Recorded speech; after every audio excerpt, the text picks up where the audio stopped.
Ngayong araw na to para sa journey ko, iti-test ko sa aking blood sugar ang cinnamon water kung ano ang maitutulong niya after meal. Ito yung pinakuluan kong cinnamon kahapon. 1 liter, isa't kalahating stick, ayan yung cinnamon. And then, binabad ko siya ng 24 hours sa loob ng ref. Kain tayo ng low glycemic rice. 70 grams ng premium healthy rice. Ito na yung aking meal for today. 70 grams ng premium healthy rice, tapos chicken na niluto ko lang sa air fryer para walang mantika. On the side, meron tayong fiber, protein, at omega-3. Para naman sa ating drinks, isang baso na pinakuluang cinnamon. Tatanong na naman, bakit pula? Kasi pinakuluan. Bago natin kainin ang lahat ng ito, check na muna natin ang baseline ng ating blood sugar.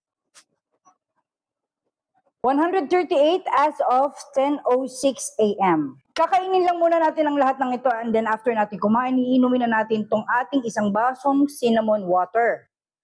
Babalik tayo after 1 hour para makita kung ano ang maitutulong ng cinnamon water sa ating blood sugar after meal. Fiber, protein, yan ang pinaka-the best na kainin muna bago kumain ng mga low glycemic rice o ng carbs. Sunod na natin tong cinnamon water. Isang oras na ang lumipas, i-check. 1:43 as of 11:45 a.m. Ito ba to? 5 milligrams per deciliter lang ang tinaas ng blood sugar natin sa kinain natin kanina. Balik ulit tayo after an hour para makita natin kung tataas pa ba ang ating blood sugar o bababa na sa ika-second hour. Nang wala tayong iinuming maintenance. Lumipas na ang ikalawang oras, i-check na 99 as of 12:51 noon. Sa 1 litro ng tubig, isa't kalahating cinnamon lang, parang ganito.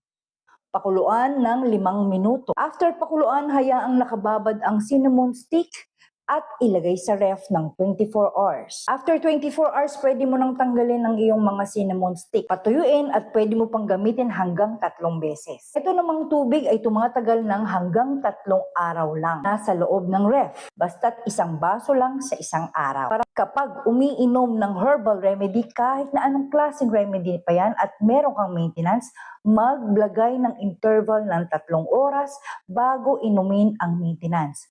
Huwag pagsasabayin ang herbal at ang meds dahil maglalaban ang epekto nito. Ito ay sinishare ko sa inyo sa mga gusto lang subukan ang herbal na cinnamon.